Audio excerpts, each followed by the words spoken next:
Hello bachcho and welcome back to my channel, that is Concept Improver. Today in this video we are going to start with class 10 science chapter number 1, that is chemical reaction and equation, and we are going to study this chapter with the help of handwritten notes that are prepared by me. And believe me, these notes are very crisp and clear. You don't have to go for any other study material apart from this. You will be able to answer any of the question that will come in your exam with the help of these notes. So without wasting your more time, चलो आप थोड़ा पढ़ लेते हैं. तो हमारा first point है chemical change. Class 7 और क्लास 8 दोनों में आपने एक चैप्टर पढ़ा होगा. कौन सा chapter? Physical and chemical change. ठीक है. फिजिकल चेंजेस कौन से होते हैं? The changes that occurs in the physical properties of a substance that are called physical changes. Like physical properties का मतलब क्या होता है? Shape, size and colour. जब किसी सब्सटेंस का शेप, साइज और कलर चेंज हो जाए, उस चेंजेस को कहते हैं, उन चेंजेस को कहते हैं हम फिजिकल चेंजेस. और ये चेंजेस होते हैं रिवर्सिबल. मतलब अगर एक बार ये चेंजेस हो गए तो इनको हम दोबारा वैसे का वैसा भी कर सकते हैं. एग्जाम्पल क्या है? जैसे कि वाटर से हम बना सकते हैं आइस. उस आइस को दोबारा से हम वाटर में कन्वर्ट कर सकते हैं. ये होता है हमारा फिजिकल चेंज. अब केमिकल चेंजेस कौन से होते हैं? केमिकल चेंजेस होते हैं the changes that take place in the chemical composition of any matter. ठीक है. वो चेंजेस जो कि किसी भी मैटर की केमिकल कंपोजिशन में होते हैं, उसे कहते हैं हम केमिकल चेंज. केमिकल कंपोजिशन का मतलब है कि जो सब्सटेंस पहले था वैसा का वैसा नहीं रहता है. सब्सटेंस की जो प्रॉपर्टीज है वो कम्प्लीटली डिफरेंट हो जाती है. जैसे एग्जांपल है हमारा बर्निंग ऑफ पेपर. एक पेपर था, उसको आपने जला दिया. ठीक है. क्या आप उसको वैसा का वैसा कर सकते हो जैसा वो पहले था? नहीं कर सकते ना. तो इसीलिए जो चेंजेस होते हैं परमानेंट और नॉट रिवर्सिबल. ये सभी पॉइंट्स, ये सब बातें आपने सीखी थी अपनी पिछली क्लासेस में, जब आप 7th 8th क्लास में हुआ करते थे. अभी इन्हीं पॉइंट की मदद से जो है हम थोड़ा और जो है कॉन्सेप्ट को क्लियर करेंगे. तो फर्स्ट पॉइंट पे आओ. फर्स्ट पॉइंट है हमारा केमिकल चेंज. केमिकल चेंज क्या होता है? A chemical change is a change of materials into other. Apart from this, new materials with different properties is formed and one or more new substances are formed. मतलब chemical change क्या होता है? जब एक material जो है दूसरे material में कन्वर्ट हो जाए, या फिर एक ऐसा सब्सटेंस, एक ऐसा मटेरियल बन जाए जिसकी प्रॉपर्टीज़ जो है पिछले वाले से बिल्कुल ही डिफरेंट हो, या फिर एक या एक से ज़्यादा नए सब्सटेंस बन जाए, एक से ज़्यादा नई चीज़ें बन जाएं. ये होता है हमारा chemical change. These changes are not reversible. ये चेंजेस जो है रिवर्सिबल नहीं होते. मतलब एक बार ये चेंजेस हो गए तो आप उस चीज़ को वैसा का वैसा पहले जैसा नहीं कर सकते. एग्जाम्पल क्या है? Cooked food. खाने को पकाने के बाद क्या आप उसको पहले जैसा कर सकते हो? नहीं कर सकते. Rusting of iron, fermentation of grapes, ये कुछ एग्जाम्पल है हमारे केमिकल चेंजेस के. ठीक है. अब आओ नेक्स्ट पॉइंट पे. नेक्स्ट पॉइंट है हमारा केमिकल रिएक्शन. केमिकल रिएक्शन क्या होता है? Whenever a chemical change occurs we can say a chemical reaction has taken place. जहाँ पर जो है केमिकल चेंज हुआ होगा, हम कह सकते हैं कि वहाँ पर क्या हुआ है? Chemical reaction. ठीक है. Chemical reaction can be identified with the help of following observation. Chemical reaction हुआ है कि नहीं, ये हम किस जो है किन ऑब्जर्वेशन मतलब किन लक्षणों को देख करके पहचान सकते हैं. फर्स्ट है हमारा चेंज इन स्टेट. अगर उस सब्सटेंस का, उस मटेरियल का स्टेट चेंज हुआ है. स्टेट चेंज हुआ है का मतलब पहले वो सॉलिड में था, अब कन्वर्ट हो गया लिक्विड में, या लिक्विड से जो है गैस में कन्वर्ट हो गया. ये होता है चेंज इन स्टेट. अगर उसका चेंज इन स्टेट हुआ है तो मतलब क्या हुआ है? Chemical reaction. इसके अलावा चेंज इन कलर. पहले कोई और कलर था, ब्लू से जो है वाइट में कन्वर्ट हो गया, या वाइट से जो है ग्रे में कन्वर्ट हो गया. इस तरीके से जो है चेंज इन कलर हुआ है. या फिर इवोल्यूशन ऑफ गैस रिलीज हुई है. उसके अलावा चेंज इन टेम्परेचर में चेंज आया. ये सभी वो ऑब्जर्वेशन है जिनकी हेल्प से हम पता कर सकते हैं या पहचान सकते हैं कि केमिकल रिएक्शन हुआ है कि नहीं. एग्जाम्पल दिया हुआ है, when a magnesium ribbon is burned in oxygen it get converted into magnesium oxide. जब हम मैग्नीशियम रिबन को ऑक्सीजन की प्रेजेंस में जलाते हैं तो फिर ये कन्वर्ट हो जाती है मैग्नीशियम ऑक्साइड में. ये है एक एक्सपेरिमेंट जो कि आपकी एनसीईआरटी की बुक में दिया हुआ है. क्या करना है आपको? इसमें एक मैग्नीशियम रिबन लेना है जो कि कौन से कलर का होता है? सिल्वर कलर का. उसे आपको बर्न करना है, जलाना है ऑक्सीजन गैस की प्रेजेंस में, जो कि आपकी सराउंडिंग में ऑलरेडी प्रेजेंट होती है. जब आप उसे बर्न करोगे, एक डिजलिंग वाइट कलर की फ्लेम आएगी, एक चमकदार रोशनी सी आएगी. कौन से कलर की? वाइट कलर की. ठीक है. और आपका मैग्नीशियम रिबन जो है कन्वर्ट हो जाएगा मैग्नीशियम ऑक्साइड में. कौन से कलर का होगा मैग्नीशियम ऑक्साइड? वाइट कलर का. ये है हमारा एग्जाम्पल किसका? एक केमिकल रिएक्शन का. अब आगे बढ़ते हैं. नेक्स्ट पॉइंट है हमारा केमिकल इक्वेशन. केमिकल इक्वेशन क्या होती है? Chemical equations can be more concise and useful if we use the chemical formula instead of words. Chemical equation और भी ज़्यादा कंसाइज या फिर और भी ज़्यादा इफेक्टिव हो सकती हैं अगर हम वर्ड्स की जगह पे क्या यूज़ करें? Chemical formulas. अब आगे देखो इसके बारे में, अ chemical equation represent a chemical reaction. ये बात मैं बता चुकी हूँ कि केमिकल इक्वेशन जो है हम यूज़ करते हैं केमिकल रिएक्शन को रिप्रेजेंट करने के लिए। एग्जाम्पल दिया हुआ है इसका, magnesium plus oxygen equals to magnesium oxide. ठीक है, मैग्नीशियम और ऑक्सीजन जब आपस में रिएक्ट करते हैं तो हमको क्या रिजल्ट देते हैं, वो मैग्नीशियम ऑक्साइड। जो चीज़ें आपस में रिएक्ट करती हैं उसे कहते हैं रिएक्टेंट्स। ठीक है, यहाँ पे मैग्नीशियम ऑक्सीजन जो है आपस में रिएक्ट कर रहे हैं, इसलिए दोनों क्या हैं, रिएक्टेंट्स। और जो रिजल्ट मिल रहा है हमको वो होता है हमारा प्रोडक्ट। अब इन सब को हमने लिख रखा है वर्ड्स में। अगर इन्हीं को हम फॉर्मूले की फॉर्म में लिखना चाहें, जैसे मैग्नीशियम की जगह हम लिखेंगे Mg, ऑक्सीजन की जगह O2 एंड मैग्नीशियम ऑक्साइड की जगह MgO। ठीक है, तो ये इक्वेशन जो है, ये केमिकल इक्वेशन क्या हो जाएगी, और भी ज़्यादा कंसाइज या फिर इफेक्टिव। अब देखो नेक्स्ट पॉइंट दे रखा है हमारा, both side of chemical equations must have the same number of atoms of each element. Such an equation is called balance chemical equation. जो दोनों साइड होती है केमिकल इक्वेशन की, कौन से दोनों साइड की बात कर रहे हैं, रिएक्टेंट साइड और प्रोडक्ट साइड। इन दोनों ही साइड जो है हर एक एलिमेंट के अंदर same number of atoms present होनी चाहिए। इस इक्वेशन को कहते हैं हम बैलेंस्ड केमिकल इक्वेशन। ठीक है, सेम नंबर ऑफ एटम्स का मतलब क्या है, देखो इस इक्वेशन में Mg की जो एटॉमिक वैल्यू है वो है 1, O की, ऑक्सीजन की एटॉमिक वैल्यू है 2, और जो हमारी प्रोडक्ट साइड है उसमें Mg की जो है एटॉमिक वैल्यू है 1, ऑक्सीजन की है 1। ठीक है, इस साइड जो है ऑक्सीजन की 2 थी एटॉमिक वैल्यू और इस साइड 1 है। सो ये इक्वेशन क्या हुई, अनबैलेंस्ड, या फिर जिसे हम कहते हैं skeletal chemical equation. If the number of atoms are not same then such a equation is called unbalanced chemical equation और स्केलेटल केमिकल इक्वेशन। अगर दोनों ही साइड रिएक्टेंट और प्रोडक्ट साइड जो है सेम नंबर ऑफ एटम्स नहीं present हैं तो ऐसी इक्वेशन कहलाती है अनबैलेंस्ड या फिर स्केलेटल केमिकल इक्वेशन। अब आओ नेक्स्ट पॉइंट पे। नेक्स्ट पॉइंट है हमारा law of conservation of mass. Mass क्या होता है, mass of an object is measure of amount of matter in the object. Mass एक ऑब्जेक्ट का होता है कि कितने नंबर ऑफ मैटर उस ऑब्जेक्ट में प्रेजेंट है। ठीक है, अब देखो इसके बारे में क्या लिख रखा है इस पॉइंट के अंदर, मास can neither be created nor be destroyed in the chemical reaction. Chemical reaction में ना तो हम मास को क्रिएट कर सकते हैं, ना अपनी तरफ से बना सकते हैं, और ना ही उसे डिस्ट्रॉय कर सकते हैं, खत्म कर सकते हैं। That is why the total mass of the elements present in the product of chemical reaction has to be equal to the total mass of the elements present in the reactants.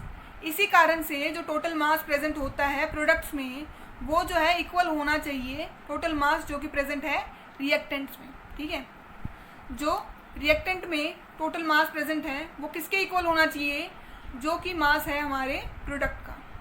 ठीक है, अब आगे देखो next point क्या दे रखा है इसके अंदर, the number of atoms of each elements remains the same before and after the chemical reaction. जो नंबर ऑफ एटम्स प्रेजेंट होते हैं किसी भी एलिमेंट में वो केमिकल रिएक्शन के बाद भी और केमिकल रिएक्शन के पहले भी सेम होते हैं। ठीक है, hence we need to balance a skeletal chemical equation. इसी कारण से हमें किसी भी इक्वेशन को, किसी भी केमिकल इक्वेशन को बैलेंस करने की ज़रूरत है। अब आगे पढ़ते हैं, नेक्स्ट है हमारा बैलेंसिंग ऑफ केमिकल इक्वेशन। ठीक है, किसी भी केमिकल इक्वेशन को किस तरीके से हम बैलेंस कर सकते हैं। Balancing a chemical equation requires to balance the number of atoms of each element on both the sides of chemical equation. किसी भी इक्वेशन को बैलेंस करने के लिए हमें जो है नंबर ऑफ एटम्स जो कि प्रेजेंट होते हैं उस एलिमेंट में उन्हें सेम करना होता है, इक्वल करना होता है दोनों ही साइड। कौन सी साइड, रिएक्टेंट साइड और प्रोडक्ट साइड। ये हम किस तरीके से कर सकते हैं, हिट एंड ट्रायल मेथड से। कौन से मेथड से, हिट एंड ट्रायल मेथड। ये कौन सा मेथड होता है, इस मेथड के अंदर जो है हम उस स्केलेटल इक्वेशन में या फिर उस अनबैलेंस्ड केमिकल इक्वेशन में चेंजेस करते रहते हैं स्टेप बाय स्टेप, तब तक वो इक्वेशन जो है बैलेंस ना हो जाए। सो आपको स्क्रीन पर दिख रही होगी एक इक्वेशन जो कि है Fe plus H2O is equals to Fe3O4 plus H2। तो क्या करना है आपको, लेफ्ट हैंड साइड पे लिखना है LHS और राइट हैंड साइड पे लिखना है RHS। जो हमारी रिएक्टेंट साइड होती है ये होती है हमारी LHS और जो हमारी प्रोडक्ट साइड होती है होती है हमारी RHS। अब आपको क्या करना है, एक एक करके हर एक एलिमेंट को लिखना है। कौन सा एलिमेंट है लेफ्ट हैंड साइड पे, Fe, उसके अलावा H एंड O। ठीक है, इस साइड कौन से एलिमेंट हैं, Fe, उसके अलावा H एंड O। अब लिखनी है इनकी एटॉमिक वैल्यू, कितने नंबर ऑफ एटम्स जो हैं इस साइड प्रेजेंट है। Fe की एटॉमिक वैल्यू है 1, जिनकी कोई एटॉमिक वैल्यू नहीं दे रखी होती उनकी एटॉमिक वैल्यू होती है 1। ठीक है, हाइड्रोजन की है 2, ऑक्सीजन की है 1। अब इस साइड देखो, Fe की एटॉमिक वैल्यू है 3, ऑक्सीजन की है 4, और हाइड्रोजन की है 2। अब हमें इन्हें कंपेयर करना है। देखो Fe की एटॉमिक वैल्यू यहाँ है 1, यहाँ है 3, तो हमें इसे क्या बनाना है 3। किस तरीके से बना सकते हैं हम इसे 3? यहाँ पर जो है इसको 3 अगर हम मल्टीप्लाई कर देंगे इसे, ठीक है, तो 3 1 ज़ा 3, तो ये हो गया हमारा 3, ठीक है। 3 3 2 2, यहाँ पर 1 है, यहाँ पर 4 है, तो इसे 4 बनाना है। कैसे बना सकते हैं? ऑक्सीजन कहाँ है? यहाँ, तो यहाँ पे हमने लिख दिया 4। अब 4 1 ज़ा 4, तो ये हो गया हमारा 4। लेकिन हाइड्रोजन के यहाँ पे क्या है 2, तो 4 2 ज़ा 8, ये हो गया हमारा 8, ठीक है। अब कंपेयर करो 3 3 8 2 4 4, तो यहाँ पे क्या बनाना है हमें 8, तो 8 कैसे बना सकते हैं? हाइड्रोजन कहाँ है? ये, तो 2 यहाँ पे प्रेजेंट है, 8 बनाना है, 4 2 ज़ा 8, तो ये बन गया हमारा 8। ये इक्वेशन होगी हमारी बैलेंस्ड। सो आंसर क्या है हमारा? ये जो इक्वेशन बनी है ये है हमारी बैलेंस केमिकल इक्वेशन, ठीक है। अब देखो इसी तरीके से जो है हम सेकेंड इक्वेशन को भी सॉल्व करेंगे या बैलेंस करेंगे। इस इक्वेशन में जितने भी एलिमेंट्स हैं उन्हें लिख लेते हैं ZnSnO। इस साइड भी ZnSn। कितने एटम्स प्रेजेंट हैं Zn में? 1, S में 1, ऑक्सीजन में 2। Zn में 1, ऑक्सीजन में 1, 1 इस साइड है, 2 इस साइड है, कितने हो गए अभी टोटल मिला करके? ये हो गए हमारे 3, तो 3 लिख देते हैं हम इसको। नेक्स्ट है हमारा 3। अब देखो आगे S में प्रेजेंट है हमारे 1 एटम, ठीक है। अब कंपेयर करते हैं 1 1 1 1 2 3, ठीक है, तो हमें इसे क्या बनाना है 3। अब किस तरीके से हम इसे 3 बना सकते हैं? ऑक्सीजन कितनी प्रेजेंट है यहाँ पे 2, और 2 को 3 बनाने के लिए क्या कर सकते हैं हम लोग? कुछ नहीं कर सकते हैं, तो यहाँ पे किससे मल्टीप्लाई करेंगे 3, 3 2 ज़ा 6, ये 2 बन गया हमारा 6, बन गया 6। अब दोबारा कंपेयर करो 6 3, ठीक है। अब 3 को क्या बनाना है 6, किस तरीके से बना सकते हैं? यहाँ पे देखो ऑक्सीजन कितनी है 1, ठीक है, 2 से मल्टीप्लाई कर दिया मैंने, 2 1 ज़ा 2, तो ये हो गई 2, 2 + 2 4, तो हमारी 3 की जगह क्या आ गया अब 4। लेकिन एक चीज़ और देखो, यहाँ पर 2 लिखने के कारण हमारा ऑक्सीजन बन गया 4, ठीक है, लेकिन Zn भी तो प्रेजेंट है यहाँ पे, तो कितना हो गया ये 2 1 ज़ा 2, तो ये जो हमारा 1 था ये बन गया हमारा 2। अब कंपेयर करो 2 यहाँ पर 1 यहाँ पर, तो इसे भी 2 बनाना है। किस तरीके से बनाएंगे? यहाँ पर भी हमने लिख दिया 2, तो ये कितना बन गया 2। इसके अलावा क्या प्रेजेंट था S, 2 1 ज़ा 2, तो ये भी हमारा बन गया 2। अब कंपेयर करो, यहाँ पर 2 है, यहाँ पर 1 है, तो इसको 2 कैसे बना सकते हैं? यहाँ पे लिख दिया हमने 2, 2 1 ज़ा 2, तो ये बन गया 2। ऑक्सीजन भी प्रेजेंट था, ऑक्सीजन कितना हो गया 2 2 ज़ा 4, ठीक है, 4 इस साइड हो गया, और इस साइड कितना था 2 1 ज़ा 2, 4 प्लस में 2, 4 प्लस में 2 कितना हो गया 6। तो अब कंपेयर करो 2 2 6 2 2 6। तो इस तरीके से हमने इस केमिकल इक्वेशन को भी क्या कर लिया बैलेंस। अब आओ थर्ड इक्वेशन पे, इसे बैलेंस करना सीखते हैं। तो एलिमेंट्स के नाम लिखो Pb NO NaCl। इस साइड भी Pb NO NaCl। अब इनकी लिखो एटॉमिक वैल्यू। Pb की एटॉमिक वैल्यू है 1, N की एटॉमिक वैल्यू है 2, और ऑक्सीजन की है 3 2 ज़ा 6, Na की है 1, Cl की है 1। इस साइड लिखो Pb की एटॉमिक वैल्यू है 1, N की 1, O की 3, Na की 1 और Cl की 2। अब इन्हें कंपेयर करते हैं, ठीक है, कंपेयर करना शुरू करो। Pb दोनों साइड क्या है 1, N इस साइड है 2, इस साइड है 1, तो इसे क्या करना है 2 बनाना है। किस तरीके से बना सकते हैं? N ढूंढो कहाँ पे है, ये रहा, ठीक है, तो इसको देखते हैं। ये 1 है, इसको 2 कैसे बना सकते हैं? यहाँ पे लिख दिया मैंने 2, तो 2 1 ज़ा 2, ये बन गया हमारा 2। लेकिन Na कितना था 1, 2 1 ज़ा 2, तो Na कितना बन गया 2, और ऑक्सीजन 3 2 ज़ा 6, 6 बन गई हमारी ऑक्सीजन। अब कंपेयर करो दोबारा से 1 1 2 2 6 6 1 2, तो यहाँ पे 2 है, यहाँ पे 1 है, इसे क्या बनाना है हमें 2। तो किस तरीके से बना सकते हैं Na को? तो 2 लिख सकते हैं हम यहाँ पे, 2 1 ज़ा 2, तो ये बन गया हमारा 2। लेकिन Cl कितना बन गया, 2 1 जा 2, तो ये भी Cl बन गया हमारा 2। अब कंपेयर करो 1 1 2 2 6 6 2 2 2 2, तो ये केमिकल इक्वेशन भी क्या होगी हमारी, बैलेंस। नेक्स्ट पॉइंट से जो कि है टाइप्स ऑफ केमिकल रिएक्शन, ठीक है। इसके बारे में क्या दे रखा है, during a chemical reactions atoms of one element do not change into those of another element, nor do the atom disappear from the mixture and appears from somewhere else। मतलब किसी भी केमिकल रिएक्शन में ना तो atoms अपनी position को change करते हैं, ना ही हम जो है अपनी तरफ से कोई नया एटम जो है क्रिएट कर सकते हैं, और ना ही हम एटम्स को डिस्ट्रॉय कर सकते हैं उस केमिकल रिएक्शन में, ठीक है। अब आगे देखो, actually the chemical reactions involves the breaking and making of bonds between atoms to produce new substances.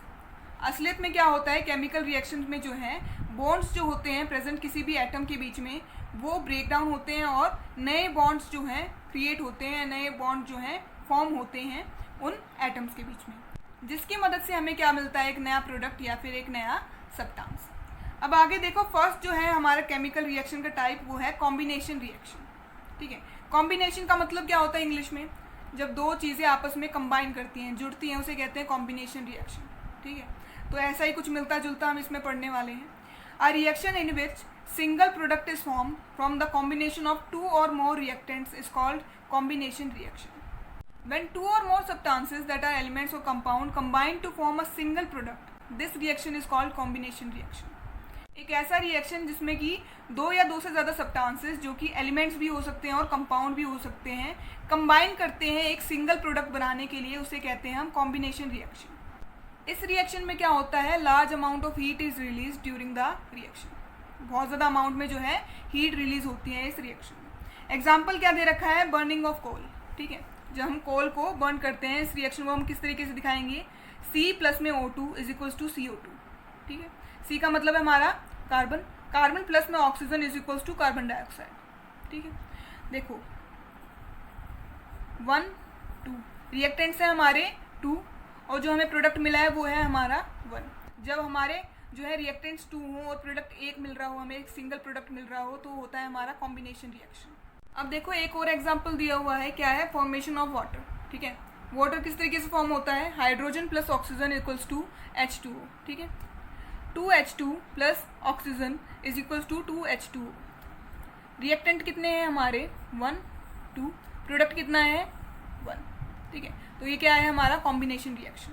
अब देखो इसी के अंदर नेक्स्ट पॉइंट है हमारा exothermic chemical reaction. Exothermic chemical reactions क्या होते हैं, वो कॉम्बिनेशन रिएक्शन जिनके दौरान जो है हीट रिलीज हो, ठीक है, वो होते हैं हमारे exothermic chemical reaction. The reactions in which heat is released along with the formation of product, ठीक है। वो रिएक्शन जिसमें कि हीट रिलीज हो और प्रोडक्ट जो है हमारा फॉर्म हो, तो होता है हमारा एक्सोथर्मिक केमिकल रिएक्शन। एग्जाम्पल क्या है हमारा, बर्निंग ऑफ नेचुरल गैस। इसमें भी देखो हमारे पास में कितने रिएक्टेंट प्रेजेंट हैं, 2, और प्रोडक्ट हमें मिल रहा है 1, ठीक है। तो ये भी कौन से होते हैं, हमारे कॉम्बिनेशन रिएक्शन होते हैं। अब देखो इसके अलावा कौन सा एग्जांपल है हमारा एक्सोथर्मिक रिएक्शन का, रेस्पिरेशन जो प्रोसेस होती है वो, और डिकम्पोजिशन जो प्रोसेस होती है, ये भी हमारे एग्जाम्पल हैं एक्सोथर्मिक रिएक्शन की, ठीक है। अब आगे देखो नेक्स्ट रिएक्शन है हमारा डिकम्पोजिशन रिएक्शन। अब डिकम्पोजिशन रिएक्शन कौन सा होता है, देखो कॉम्बिनेशन रिएक्शन ऐसा था जब दो रिएक्टेंट जो है कंबाइन करके एक सिंगल प्रोडक्ट बनाते हैं। डिकम्पोजिशन रिएक्शन उसका उल्टा होता है, ठीक है। क्या होता है इसमें, एक जो हमारा रिएक्टेंट है वो दो प्रोडक्ट्स में ब्रेक डाउन हो जाता है। अब देखो इसके बारे में, a decomposition reaction is that reaction in which single reactant break down to give simpler product. एक डिकम्पोजिशन रिएक्शन वो रिएक्शन होता है जिसमें कि एक सिंगल रिएक्टेंट जो है ब्रेक डाउन हो जाता है सिंपलर प्रोडक्ट्स में। अब आगे देखो, decomposition reaction requires the energy in the form of heat, light और electricity for breaking down the reactants. Decomposition reaction में जो है एनर्जी की रिक्वायरमेंट होती है, किसके फॉर्म में, हीट, लाइट और इलेक्ट्रिसिटी की फॉर्म में, रिएक्टेंट्स को सिंपलर प्रोडक्ट में ब्रेक करने के लिए, ठीक है।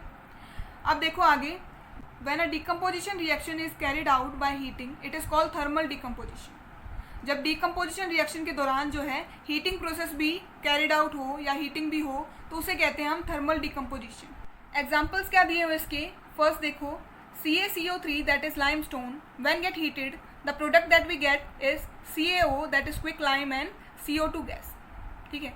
जब हम CaCO3 लाइमस्टोन को जब हीट करते हैं, मतलब उसको गर्म करते हैं, हमें क्या मिलता है, CaO जो कि होता है क्विक लाइम, और कार्बन डाइऑक्साइड जो है गैस रिलीज होती है। अब देखो इसके अंदर क्या है, एक हमारा रिएक्टेंट है और वो ब्रेक डाउन हो गया 2 डिफरेंट प्रोडक्ट्स में, ठीक है। तो ये रिएक्शन क्या हुआ, हमारा डिकम्पोजिशन रिएक्शन। अब देखो इसके अलावा भी कुछ एग्जांपल्स दिए हुए हैं। नेक्स्ट एग्जांपल है हमारा, जब हम वाइट सिल्वर क्लोराइड को सनलाइट में रख देते हैं तब उसका कलर हो जाता है ग्रे कलर, ठीक है। ऐसा क्यों होता है, डिकम्पोजिशन रिएक्शन के कारण, ठीक है। सिल्वर क्लोराइड जो है बढ़ जाता है, डिस्ट्रीब्यूट हो जाता है या ब्रेक डाउन हो जाता है सिल्वर और क्लोराइड में। अब देखो किस तरीके से हम इसे इक्वेशन की फॉर्म में लिख सकते हैं। 2AgCl when get the sunlight get break down into 2Ag plus Cl2। Same जो है इस तरीके का रिजल्ट मिलेगा अगर क्लोराइड की जगह, सिल्वर क्लोराइड की जगह हमारे पास हो सिल्वर ब्रोमाइड, ठीक है। जहाँ पर Cl था उसकी जगह इक्वेशन में आ जाएगा Br। अब आगे देखो, reaction in which energy is absorbed is called endothermic reaction. वो रिएक्शन जिसमें कि एनर्जी एब्जॉर्ब हो जाती है उसे कहते हैं हम एंडोथर्मिक रिएक्शन। अब हम पढ़ेंगे नेक्स्ट टाइप जो है केमिकल रिएक्शन का, वो होता है हमारा डिस्प्लेसमेंट रिएक्शन, ठीक है। पहले डिस्प्लेसमेंट रिएक्शन पढ़ेंगे, उसके बाद पढ़ेंगे double displacement reaction. Displacement word आपने सुना होगा क्लास 9th में, चैप्टर का नाम था मोशन, आपने पढ़ा था उसमें ये वर्ड डिस्प्लेसमेंट। क्या मतलब था वहाँ पे उसका, change in the position of any object is called displacement, ठीक है। जब कोई ऑब्जेक्ट अपनी पोजीशन को चेंज कर ले उसे कहते हैं हम डिस्प्लेसमेंट। तो वर्ड का मतलब कहीं चेंज नहीं होता, डिस्प्लेसमेंट यहाँ पे लिखा है तो इसका मतलब ये है कि पोजीशन जो है चेंज होगी।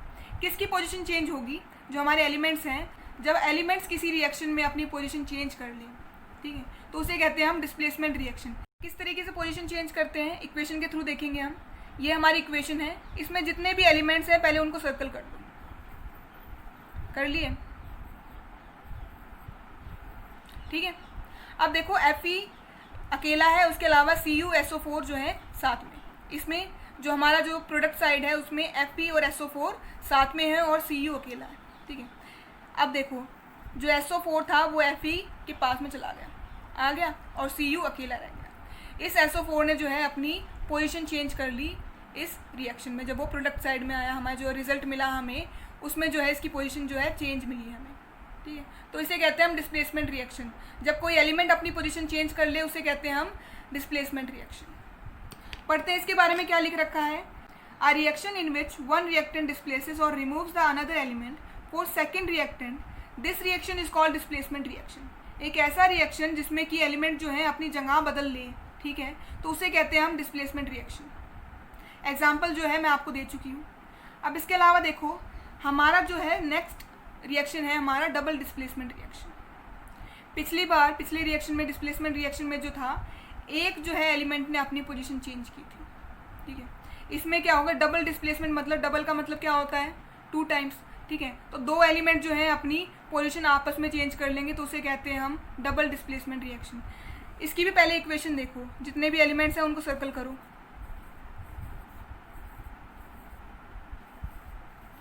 ठीक है। सो एलिमेंट्स को हमने कर लिया सर्कल, ठीक है।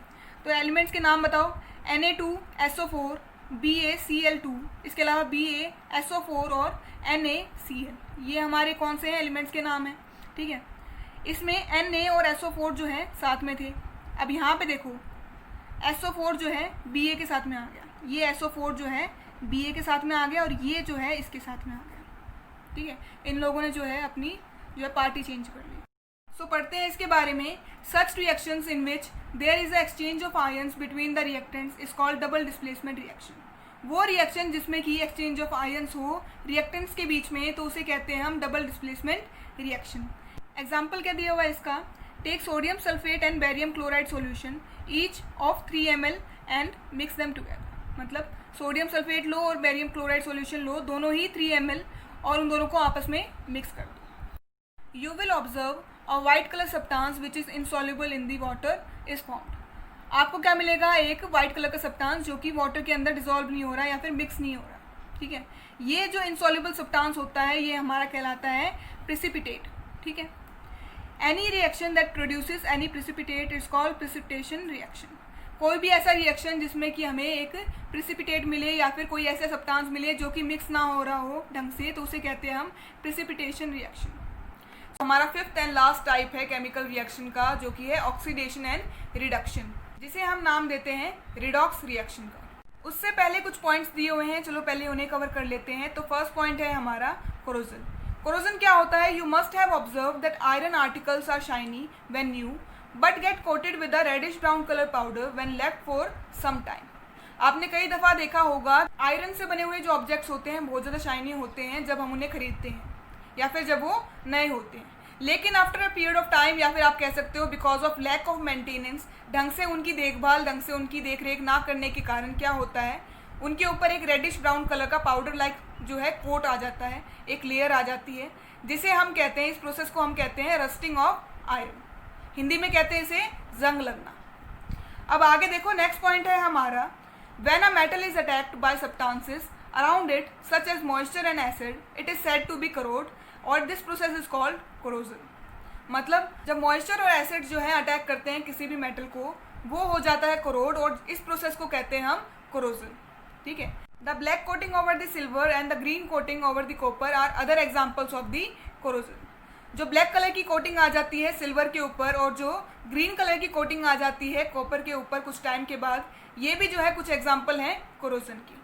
अब आगे देखो, corrosion causes damage to all the object made up of metals specially those of irons. Corrosion जो है हार्म पहुंचाता है या फिर डैमेज पहुंचाता है मेटल ऑब्जेक्ट्स को, स्पेशली आयरन आर्टिकल्स को। तो आगे देखो, नेक्स्ट पॉइंट है हमारा रेंसिडिटी। रेंसिडिटी क्या होता है?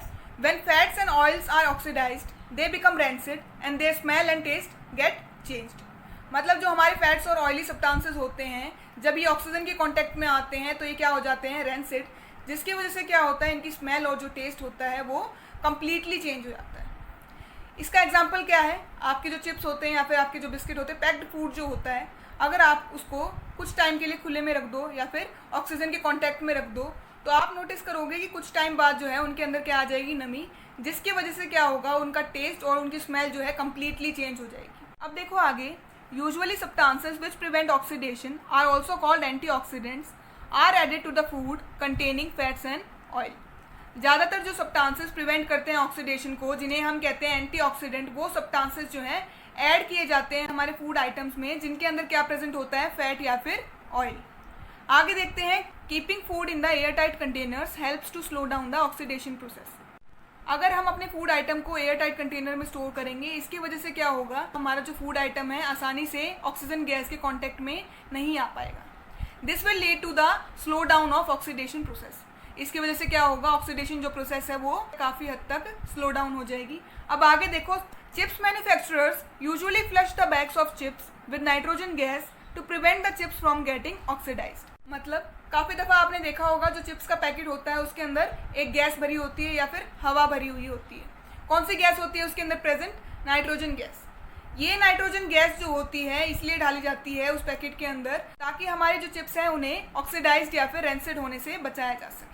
अब हम पढ़ेंगे fifth and last type of chemical reaction, that is oxidation and reduction. This reaction is also called redox reaction. पढ़ते हैं इसके बारे में।